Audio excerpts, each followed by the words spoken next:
Eh ben, je te propose qu'on commence.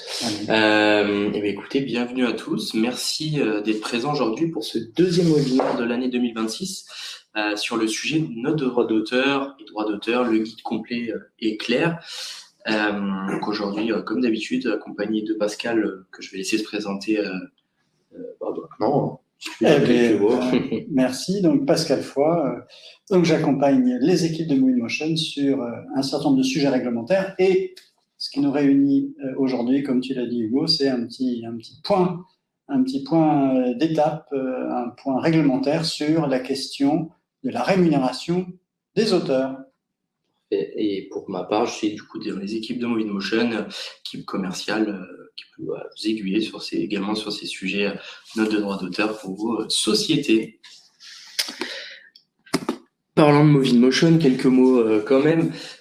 Donc nous, Moving Motion, ça fait un peu plus d'une dizaine d'années, 13 ans maintenant qu'on existe et on accompagne nos clients sur la partie gestion sociale, gestion de la paye, autour de plusieurs services et notamment ce qui nous réunit aujourd'hui, Moving Motion Social, donc, et spécifiquement la partie notes de droit d'auteur pour lesquelles justement on édite ces notes de droit d'auteur pour le compte de nos clients. Alors, pour le compte des clients qui sont clients en social. C'est ça, exactement, qui nous ont confié le volet paye. C'est ça, exactement, tout à fait. Là, on vous a mis quelques noms afin que vous puissiez les voir. Hop. Et du coup, Pascal, je te laisse directement prendre la main, nous définir le résumé et le programme du jour sur ce webinaire. Donc, concernant la rémunération des auteurs, nous vous proposons un plan en 6 parties que vous avez à l'écran. On commence, comme à notre habitude, par une petite introduction sur un certain nombre de rappels concernant les droits d'auteur, peut-être un petit zoom aussi sur les droits voisins, on va voir si on a le temps. Ensuite, les conditions préalables à l'exploitation des droits d'auteur, ce sera notre deuxième partie. On fera ensuite un petit focus sur le vocabulaire, c'est important, on a des vocabulaires un peu spécifiques, on a des organismes sociaux spécifiques, ce sera juste une vignette. Ensuite, point numéro 4, eh bien, quelle rémunération pour les auteurs, comment elle se détermine? Et point numéro 5, forcément, qui dit rémunération dit cotisation sociale, évidemment, et encore mieux, déclaration de ces revenus pour pouvoir, évidemment, payer les cotisations sociales. Ce sera notre point numéro 5, et on terminera avec une petite vignette de synthèse. Et également une question-réponse à la fin de notre webinaire. Donc c'est pour ça, n'hésitez pas encore une fois pour les nouveaux à poser vos questions dans le chat. Et après la synthèse du coup de Pascal, on prendra un temps, 15-20 minutes pour répondre justement à toutes vos questions sur ces sujets-là. Donc n'hésitez pas. Allez, première partie. Voilà, on est parti pour un peu moins de 30 minutes. On essaye toujours de faire les choses de manière concise. Premier point, les fondamentaux. Alors, le droit d'auteur. Le droit d'auteur, c'est le droit qu'a un auteur, le droit de propriété intellectuelle qu'a un auteur sur ses œuvres. Ce droit d'auteur, tel qu'il est structuré en France, il a 2 aspects. Il y a un premier aspect qu'on appelle le droit moral et un deuxième aspect qu'on appelle le droit pécuniaire ou droit patrimonial. Le premier aspect, le droit moral, ça permet la protection de l'auteur. Ça lui permet, de manière très concrète, de décider de la manière dont son œuvre peut être diffusée ou utilisée, et même de décider s'il souhaite diffuser son œuvre. Le droit pécuniaire ou droit patrimonial, eh bien là c'est très concret là aussi, c'est la possibilité qu'a un auteur de percevoir une rémunération en contrepartie de l'exploitation de sa création. Voilà, déjà pour savoir précisément de quoi on parle. On l'avait dit tout à l'heure, un petit zoom sur les droits voisins du droit d'auteur. C'est comme ça que ça a été structuré en 1985. La loi sur les droits voisins des droits d'auteur date de 1985.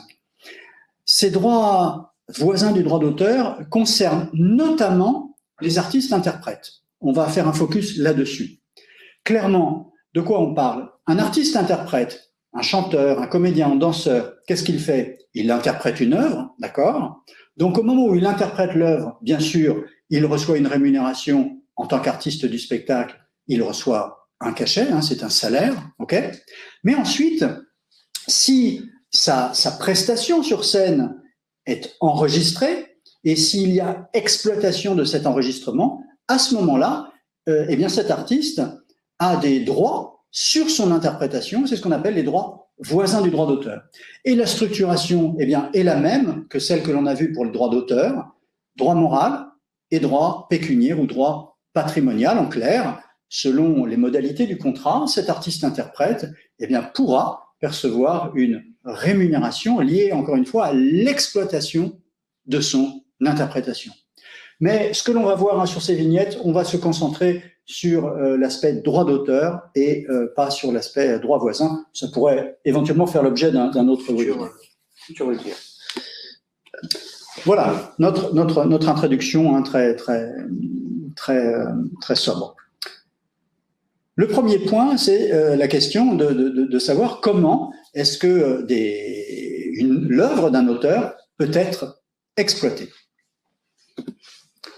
Alors, la première chose pour l'exploitation d'une œuvre de l'esprit, hein, c'est comme ça que l'on dit, la première chose, c'est d'avoir l'autorisation. Alors, soit l'autorisation directement par l'auteur, bon, soit par un organisme de gestion collective, type SACD ou SACEM, si l'auteur a confié à un tel organisme la gestion de ses droits pécuniaires ou patrimoniaux. L'exception, c'est le cas de figure où vous souhaiteriez exploiter une œuvre qui est, comme on dit, tombée dans le domaine public, c'est-à-dire que c'est une œuvre qui a été créée, qui a été mise à la disposition du public pour la première fois plus de 70 ans après l'année civile du décès de l'auteur. C'est ça la définition du domaine public. Dans ce cas-là, eh bien, vous n'avez pas d'autorisation préalable à avoir. Ça, c'est la première partie, donc. Et une fois que l'autorisation est autorisée, alors vous allez me dire ça va souvent ensemble, eh bien, il y a l'éventuelle négociation concernant les conditions d'utilisation de cette œuvre. Et dans ces conditions, il y a souvent la question évidemment du prix, tout en sachant que, en ce qui concerne la cession d'une œuvre de l'esprit, le code de la propriété intellectuelle, hein, on n'est pas en droit du travail, hein, rappelez-vous, on n'est pas en droit du travail. Le code de la propriété intellectuelle eh bien, donne la possibilité d'une cession à titre onéreux ou encore d'une cession à titre onéreux. Donc là aussi, tout va dépendre de la négociation ou des éventuelles règles conventionnelles qui peuvent exister dans certains cas. Un point particulier concernant cette autorisation et cette négociation, il doit y avoir un contrat écrit avec des mentions très spécifiques concernant la cession de droits d'exploitation d'une œuvre de l'esprit. Je vous l'ai dit tout à l'heure, un peu de vocabulaire, parce que dès lors que l'on va parler de cession de droits d'exploitation, il va y avoir une rémunération, il va y avoir potentiellement, s'il y a rémunération des cotisations, et donc différents organismes, on y va pour un peu de vocabulaire. Alors, l'auteur peut-être déjà dans un premier temps. Bon, l'auteur évidemment c'est la personne évidemment qui est propriétaire de son œuvre. Hein. C'est aussi, enfin officiellement, c'est un artiste-auteur. Hein, pourquoi ? Parce qu'il y a un régime de sécurité sociale qui s'appelle le régime des artistes-auteurs, à ne pas confondre évidemment avec l'artiste du spectacle. Hein. Voilà, là on parle de l'artiste-auteur ou auteur. Voilà. Le diffuseur. Alors le diffuseur, c'est le terme usité qui concerne la personne qui va utiliser, qui va exploiter l'œuvre de l'auteur. C'est le commanditaire, on pourrait dire, hein, on appelle ça le diffuseur. Du coup, ce qui nous réunit aujourd'hui, une note de droit d'auteur, du coup. Voilà. Alors la note de droit d'auteur, comme c'est indiqué à l'écran, c'est le document sur lequel il va y avoir le calcul des cotisations et contributions sur la rémunération qui a été négociée. On dit aussi, par assimilation, on parle du bulletin de salaire de l'auteur, mais ce n'est pas juste, étant donné que l'auteur ne perçoit pas un salaire, il perçoit une rémunération d'auteur, mais c'est pour faire le parallèle avec l'objectif du document. On a le précompte. Alors le précompte, comme pour le coup c'est pareil que sur un bulletin de salaire, hein, le précompte sur un bulletin de salaire, vous savez, ce sont les cotisations salariales, les cotisations qui sont déduites du brut. Eh bien le précompte, ce sont les cotisations qui vont être dues, les cotisations sociales, les contributions qui vont être dues par l'auteur et qui apparaissent évidemment sur la note de droit d'auteur. Voilà, justement, les contributions diffuseurs également. Et voilà, donc ça, évidemment, c'est le pendant du précompte. Ce sont les contributions sociales qui sont à la charge du diffuseur, bien sûr. On a l'AGSA, maison d'artistes. Hein. Alors, la maison des artistes, il y a une petite coquille, c'est pas grave. L'AGSA et la maison des artistes sont des organismes qui ont été créés dans les années 70 et qui avaient pour but notamment de s'occuper du recouvrement des cotisations de sécurité sociale des auteurs.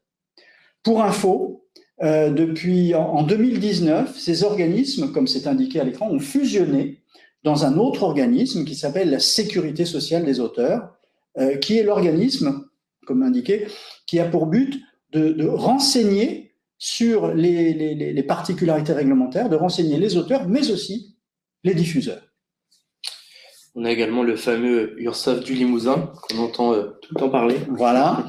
Alors, l'URSSAF du Limousin, c'est la caisse régionale qui s'occupe donc du recouvrement des cotisations de sécurité sociale et qui est dédiée aux artistes auteurs. C'est-à-dire que dès lors que vous allez devoir verser une rémunération à un auteur, eh bien les cotisations sociales qui sont dues pour la sécurité sociale sont recouvrées par l'URSSAF du Limousin. C'est historique. Pourquoi l'URSSAF du Limousin ? Eh bien parce que historiquement, quand existait l'AGSA et la Maison des artistes, eh bien la réglementation avait identifié l'URSSAF du Limousin comme étant compétente pour s'occuper des contentieux qui pouvaient exister au regard du recouvrement des cotisations de sécurité sociale. Et donc, logiquement, quand l'AGSA et la Maison des artistes n'ont plus eu la mission de recouvrer les cotisations, eh bien, ça a été transféré à l'URSSAF du Limousin. Et on a l'IRSEC pour finir. Et pour terminer, parmi les éléments de vocabulaire à bien comprendre, il y a une institution de retraite complémentaire qui est dédiée aux artistes-auteurs, qui ne relève pas de la réglementation Agirc-Arrco. On n'est pas dans le secteur du salariat. Eh bien, cette institution s'appelle l'IRSEC. On va faire un petit zoom tout à l'heure sur l'IRSEC. Donc, c'est donc l'institution de retraite complémentaire qui est dédiée aux artistes-auteurs. Voilà.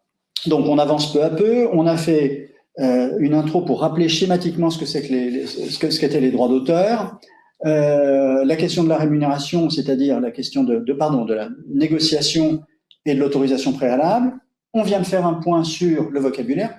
Quatrième étape, la question de la rémunération des auteurs. Alors, regardez bien ce schéma. Vous avez en haut un auteur. OK.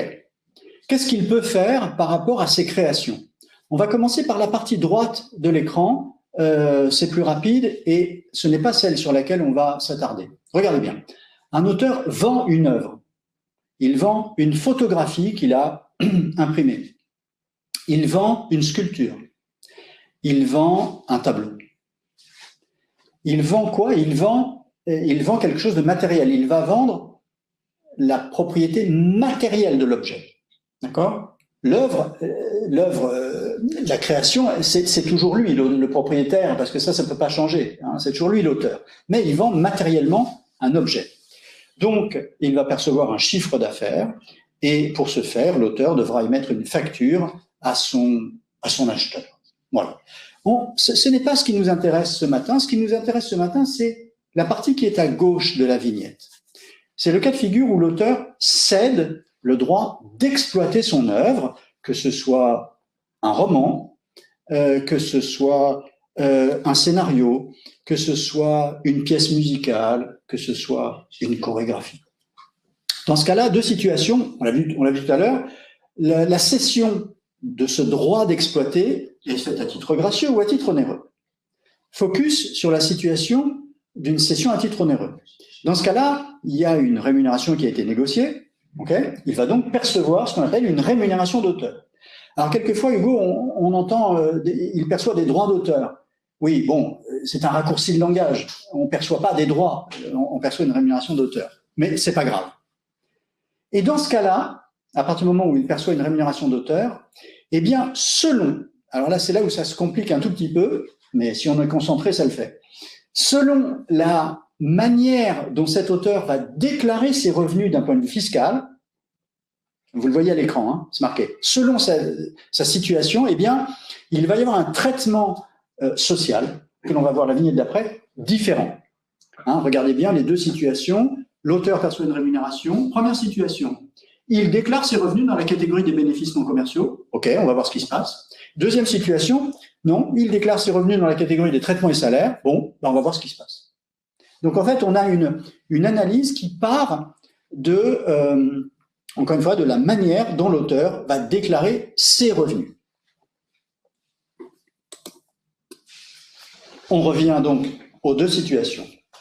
Commençons par la partie qui est en violet, là, sur la partie gauche de l'écran. Imaginons que l'auteur déclare ses revenus d'auteur dans la catégorie des BNC, bénéfices non commerciaux. Vous savez, c'est une catégorie fiscale. Hein.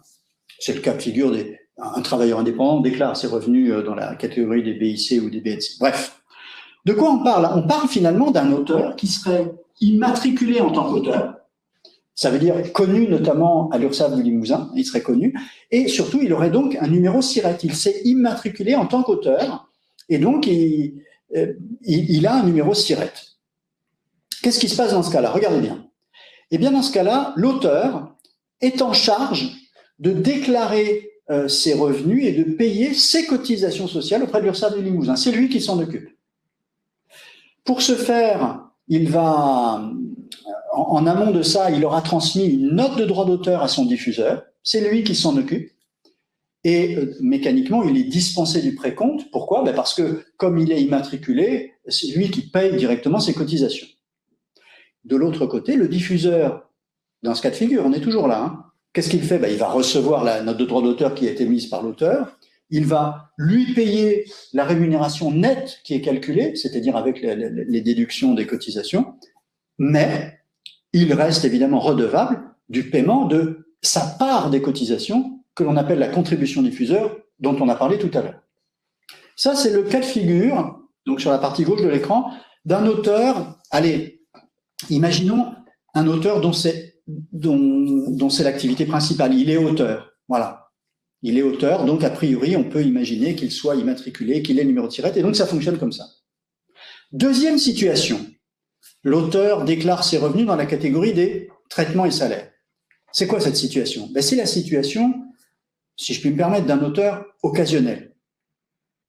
C'est moi qui avons eu une rémunération parce qu'on a fait une traduction d'un texte, parce qu'on a écrit un article qui est paru, et donc on perçoit une rémunération d'auteur, c'est a priori occasionnel. Dans ce cas-là, les choses sont inversées. Regardez bien, le diffuseur, mais c'est lui qui a la charge de rédiger cette note de droit d'auteur. C'est lui qui doit, sur cette note de droit d'auteur, précompter les cotisations qui sont dues par l'auteur. Un peu comme sur un bulletin de salaire avec les cotisations salariales qui sont déduites du brut. Il reste redevable de la contribution diffuseur, ça ne change rien. Comme c'est lui qui a fait la note de droit d'auteur, eh bien, il va s'occuper de déclarer cette somme et de payer les cotisations sociales à l'URSSAF du Limousin. Et en finale, c'est lui qui verse la rémunération nette à l'auteur. L'auteur, de son côté, n'a rien à faire, si ce n'est évidemment d'encaisser la somme nette et de s'occuper éventuellement des déclarations fiscales de son côté. Voilà. Donc, quand on schématise, on a donc deux situations selon, encore une fois, la manière dont l'auteur déclare ses revenus. Donc, on ne peut pas savoir a priori tant qu'on n'a pas connaissance de la situation de l'auteur. Alors, il nous a semblé judicieux de vous mettre à l'écran une note de droit d'auteur telle qu'elle peut être rédigée. Alors là, vous avez un modèle qui est fait par Moving Motion, mais la matrice est sensiblement pareille. On est sur une feuille de calcul, finalement. Alors, dans notre exemple, qu'est-ce que l'on a? On a une note de droit d'auteur de 100 € brut. On a fait rond. On est sur un auteur qui est assujetti à la TVA. Alors, le coût de la TVA, on en parle juste après. Il y a un petit sujet. Ensuite, vous avez la partie centrale de la note avec les cotisations qui sont précomptées, les cotisations qui sont dues par l'auteur. Et puis en bas, on a les contributions qui sont dues par le commanditaire, les contributions diffuseurs. Voilà comment une note de droit d'auteur est structurée. Évidemment, je n'ai pas j'ai omis d'indiquer sur le haut du bulletin, pardon, voilà, ma langue a fourché, sur le haut de la note de droit d'auteur, l'objet de la cession. Hein, ça doit être indiqué sur la note. Voilà pour l'illustration. Oui, il y a un sujet de TVA. Alors déjà, d'un point de vue général, qu'est-ce qui se passe? Enfin, quelles sont les règles? Vous savez qu'il y a en France différents taux de TVA selon la situation. En ce qui concerne les droits d'auteur au sens large, on a 3 taux qui sont prévus par le Code général des impôts. Pour la vente d'une œuvre d'art originale, le taux est de 5,5, soit. Pour l'exploitation de droits, c'est ce qui nous réunit ce matin, le taux est de 10%, et pour les prestations de services, c'est le taux normal, le taux de droit commun, 20%. Bien, ok. Donc nous, focus sur exploitation de droits, taux de 10%. Ensuite, autre règle classique, le seuil de la franchise en base de TVA. Vous savez, quand on a une activité commerciale, a priori, on est assujetti à la TVA, c'est une règle normale, et vous savez qu'il y a des seuils de chiffre d'affaires, en deçà desquels on peut bénéficier d'une franchise. C'est-à-dire, en clair, on n'est pas redevable de la TVA. Eh bien, qu'est-ce qui nous intéresse? Il nous intéresse, c'est là aussi le point du milieu.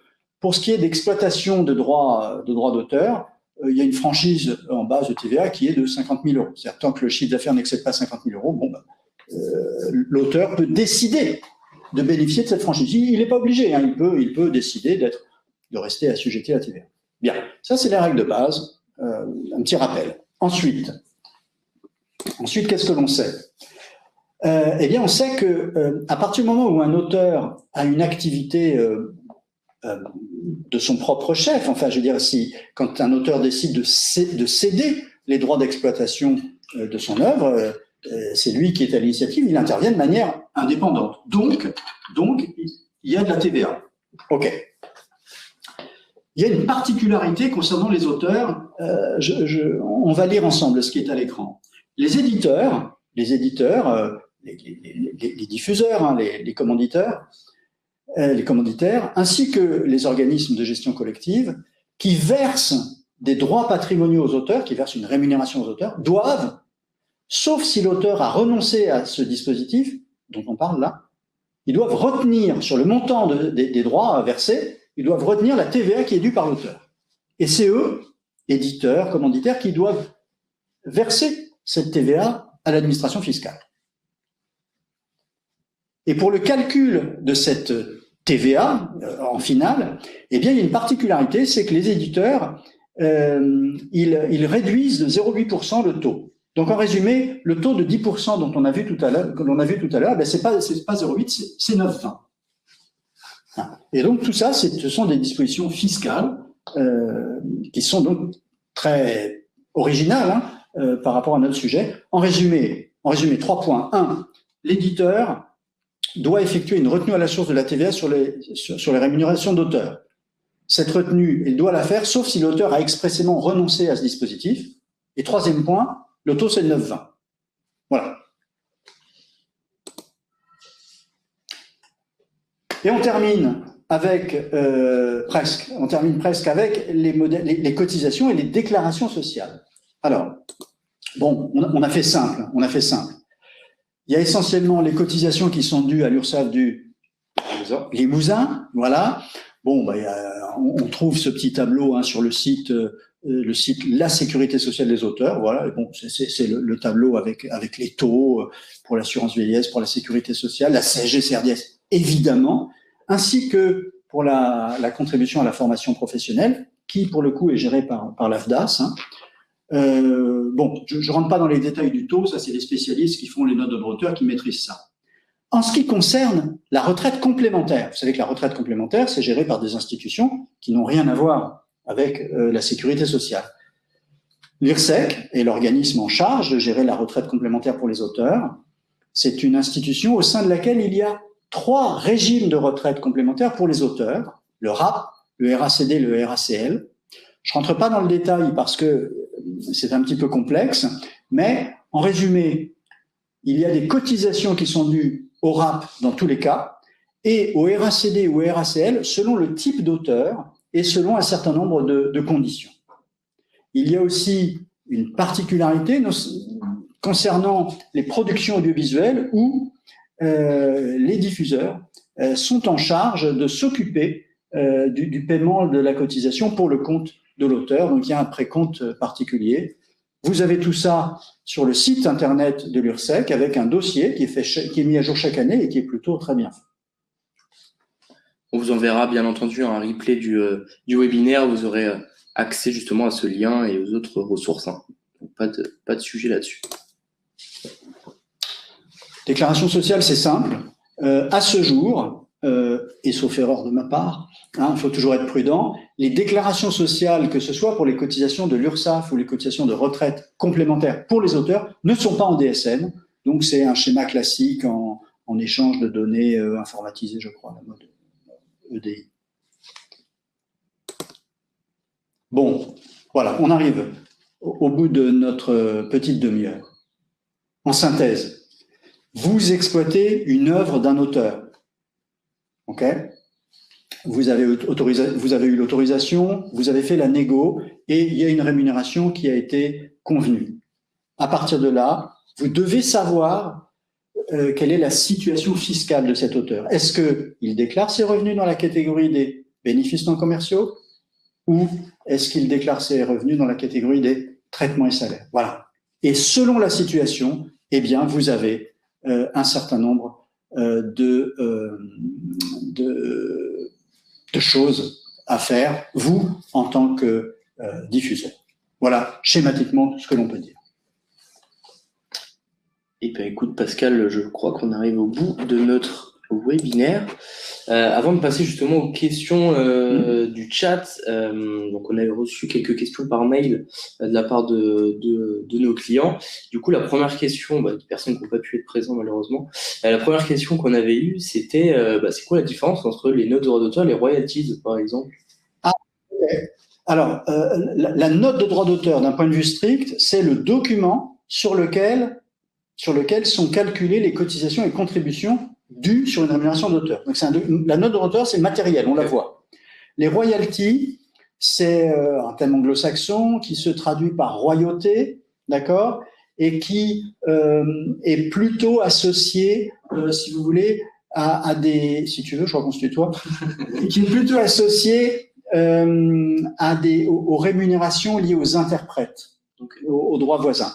Mais je pense que chacun utilise les vocabulaires un peu à sa guise. Bon, voilà ce qu'on peut dire dans les grandes lignes. Ouais. Et la deuxième question, c'était par rapport aux déclarations justement de ces notes de droit d'auteur, s'ils étaient mensuels ou trimestriels qu'on avait en question. Ah oui, alors quand vous êtes concerné par le reversement des cotisations sociales sur une rémunération d'auteur, donc à l'URSSAF de Limousin, comme on a dit, c'est trimestriel, hein, la fréquence est trimestrielle. Ok, parfait. Et bien, je te propose qu'on passe aux questions du chat. Est-ce que tu arrives à bien voir? Alors Victor nous dit comment procéder dans les cas d'auteurs étrangers qui ne relèvent pas de l'Union européenne pour leur faire une note d'auteur. Y a-t-il des enjeux spécifiques ou un autre fonctionnement? Alors, le principe reste le même, hein, d'accord, c'est-à-dire qu'il y a une rémunération, donc a priori il y a des cotisations qui sont dues, mais vous le savez, il peut y avoir entre les pays, entre les États, des accords bilatéraux de sécurité sociale. Hein, et donc ça signifie que pour les personnes qui sont étrangères, s'il y a accord bilatéral de sécurité sociale, dans certains cas, hein, les cotisations peuvent éventuellement être dues dans le pays d'origine. Voilà schématiquement ce que l'on peut dire. On est sur un truc un peu pointu. Je m'éternise pas là-dessus. Ça, c'est une analyse précise qui doit être faite selon la personne, selon sa situation et selon le pays d'origine. Question suivante. Oui, pouvez-vous faire un rappel des taux applicables? On a vu, hein, vous aurez sur le document Vous aurez les ressources, hein, vous inquiétez pas, on vous enverra le replay avec également les vignettes du webinaire, donc vous aurez accès à tout, au tableau, et notamment au tableau, voilà. Et au tableau, ouais. Notamment. Mais on trouve ça sur le site de la sécurité sociale des artistes-auteurs. Hein. Il y a le tableau dessus. Eric nous dit, où le diffuseur paye-t-il la contribution diffuseur? URSSAF de Limousin. Voilà. Félix nous dit, dans le cas où l'auteur déclare ses revenus en BNC, quel document doit produire le diffuseur lorsqu'il s'acquitte de sa contribution et comment le déclarer? Le diffuseur doit, quoi qu'il en soit, avoir un compte auprès de l'URSSAF de Limousin pour payer sa contribution diffuseur. Voilà, donc URSSAF de Limousin, et il y a un petit mode d'emploi là-dessus. Alban nous dit, dans le cas de figure d'un auteur où l'auteur déclare ses revenus dans la catégorie des traitements et salaires, l'auteur n'a pas besoin de numéro SIRET. C'est vrai. Voilà. Eric toujours nous dit, y a-t-il une trame pour calculer le précompte? Non, je ne connais pas de trame. Le précompte, c'est un taux de cotisation assis sur la rémunération brute versée à l'auteur. Delphine nous dit, un producteur, sous le régime de l'auto-entreprise, peut-il régler des royalties à un auteur? Si oui, est-ce qu'il est aussi tenu de payer la TVA? Oui. 3 oui. 1. La personne exerce une activité en tant qu'auto-entrepreneur ou micro-entrepreneur. Elle peut tout à fait avoir conclu un contrat avec un auteur et devoir lui reverser une rémunération d'auteur. Déjà, oui.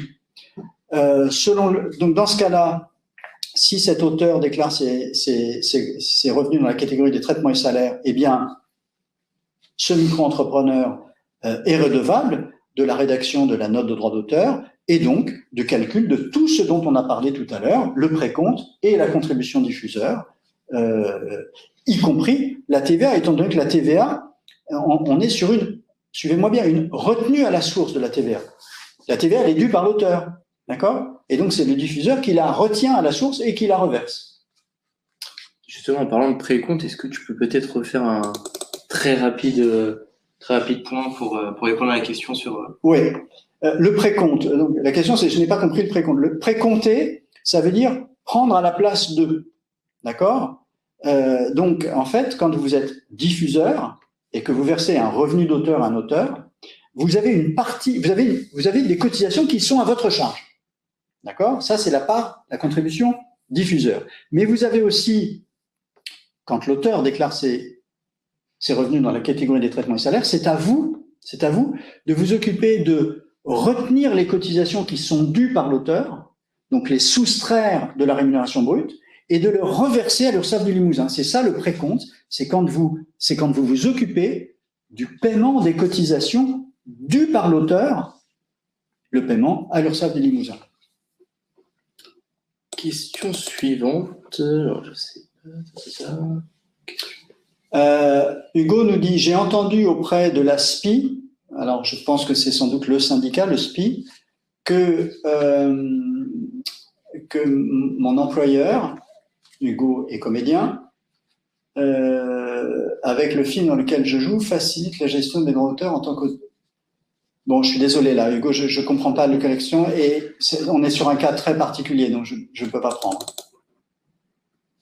Samuel nous dit, comment ça se passe pour un DJ qui crée un remix à partir d'un morceau de musique connu? Alors là, on est sur les droits d'auteur, on n'est pas sur c'est des règles de droit d'auteur. Donc là, je vous recommande en fait de faire appel à un avocat sur cette question précise. On est un peu hors champ sur l'aspect réglementaire et note de droit d'auteur. Hop, encore une question d'Agathe. Agathe nous dit, est-ce que pour rémunérer un auteur sur les recettes d'une œuvre, conformément au contrat qui a été négocié, il faut également faire des notes de droit d'auteur? Eh bien oui. Agathe, là, ce que vous dites, c'est que la négociation de la rémunération, ce n'est pas un prix forfaitaire, c'est une somme qui est fonction de, en l'occurrence, des recettes. Bon, très bien, mais en final, il y a bien une somme, et donc cette somme, elle est assujettie aux cotisations sociales. Ouais. Une question ici. Alors, Giuseppe nous dit, un auteur peut-il également être associé dans la société de production bénéficiant. Oui, il n'y a pas de rapport. Oui, c'est une bonne question, ça. Bon, pardon, je lis. Un auteur peut-il être également associé dans la société de production et bénéficier du contrat de cession de droit d'auteur pour une œuvre cinématographique? Oui, tout à fait. En fait, on va scinder le fait qu'il est, associé dans la société de production qui produit le film. Ok, bon, très bien. Donc, il a une rémunération, il n'a pas de rémunération, j'en sais rien. Ça, c'est son aspect en tant qu'associé. Mais il se trouve qu'à côté, imaginons qu'il est auteur du scénario, par exemple. Bon, c'est deux choses différentes. Donc, il n'y a pas de problème il n'y a pas de problème, c'est deux choses différentes. Donc, il aura bien, selon le contrat, potentiellement une rémunération en tant qu'auteur si son scénario est utilisé. Oui, oui.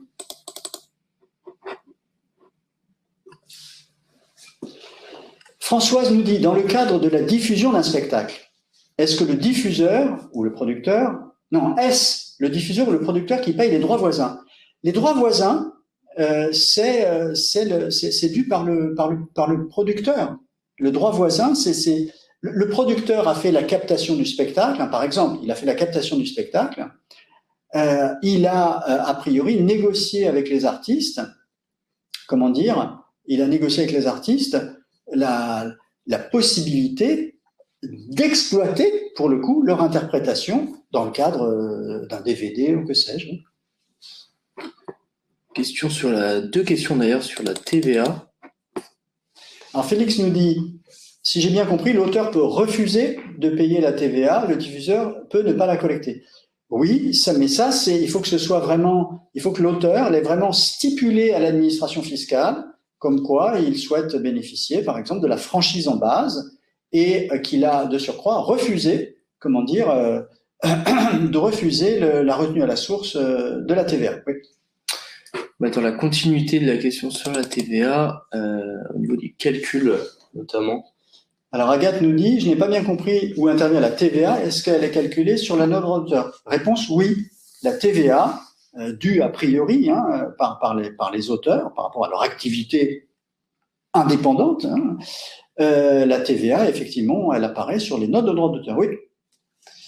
Une question ici de Mélina. Ça c'est plus pour moi du coup. En passant par votre plateforme, nous payons l'URSSAF, audience pour ce travail, congé spectacle. Est-ce que les droits d'auteur sont payés dans la partie URSSAF? Alors nous, pour le coup, sur la partie no droits d'auteur, donc vous avez un module du coup qui est interne à Movie Motion où vous allez déclarer la note de droit d'auteur et après on s'occupe de reverser la partie à l'URSSAF et à l'IRSEC de ces notes de droit d'auteur, mais c'est directement via Movie Motion, pas via l'URSSAF. Voilà, le but c'est que vous restiez à un seul endroit pour faire toutes vos déclarations.